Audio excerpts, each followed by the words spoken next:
Assalamualaikum warahmatullahi wabarakatuh.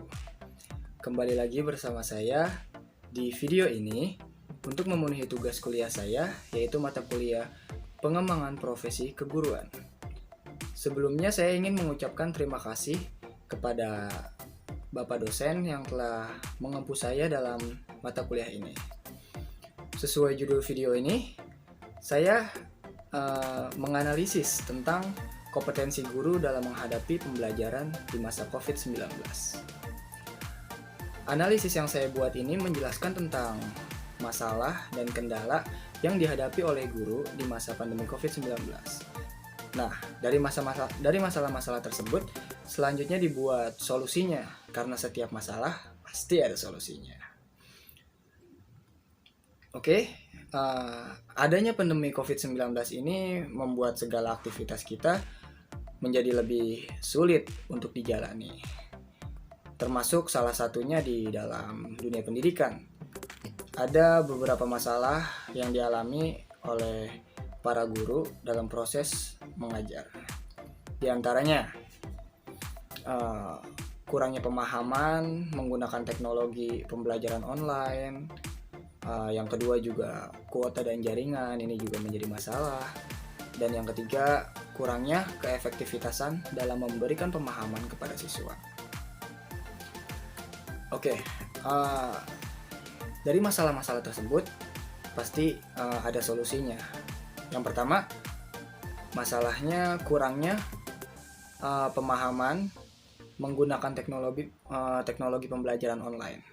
Jadi masalah yang pertama di sini adalah masih banyak guru-guru yang kurang memahami penggunaan teknologi pembelajaran secara online.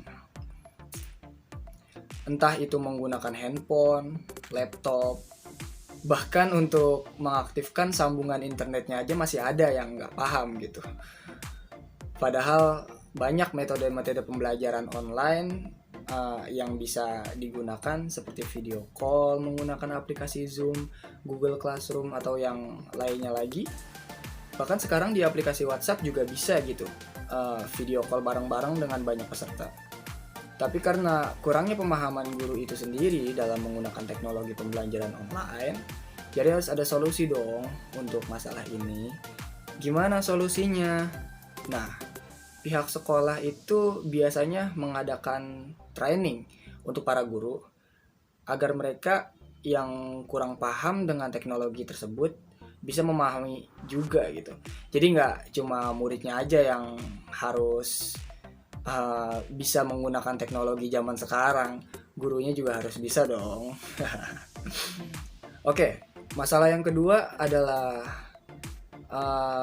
masalah yang kedua yang dihadapi oleh guru, bahkan siswanya juga, nggak cuma gurunya aja, adalah masalah kuota dan jaringan. Apalagi kuota sekarang nggak murah dan nggak semua guru punya wifi di rumahnya. Ini menjadi suatu masalah juga untuk para guru.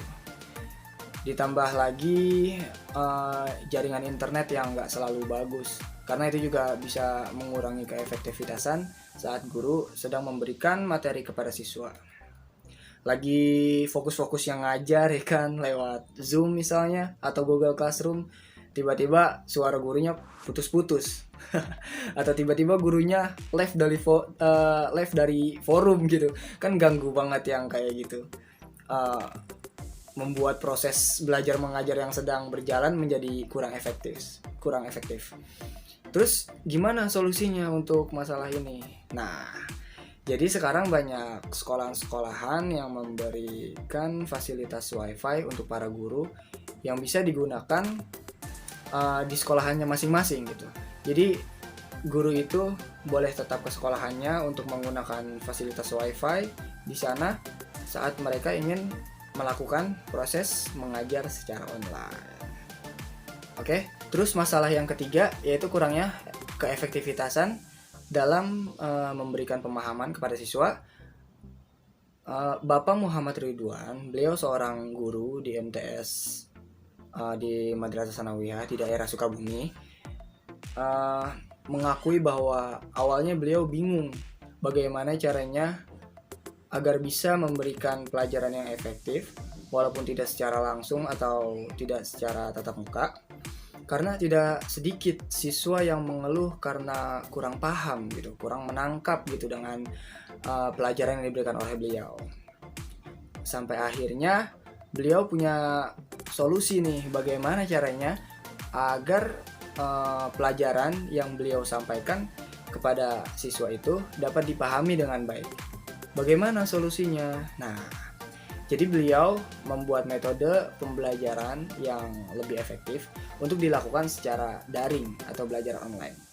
Seperti misalnya memberikan bahan bacaan atau video dari YouTube gitu, atau terkadang beliau membuat video sendiri, berkreasi sendiri melalui video yang beliau buat sendiri untuk memberikan pelajaran kepada siswanya. Dan untuk memantau belajarnya siswa di rumah, beliau meminta orang tua atau saudaranya untuk memantau anak itu belajar. Nah, mungkin cukup sekian analisis yang saya buat. Semoga masalah-masalah yang sedang kita hadapi sekarang ini, terutama di bidang pendidikan, untuk para guru khususnya dapat cepat terselesaikan. Dan juga semoga pandemi COVID-19 ini cepat hilang dari muka bumi. Kurang lebihnya mohon maaf. Wassalamualaikum warahmatullahi wabarakatuh.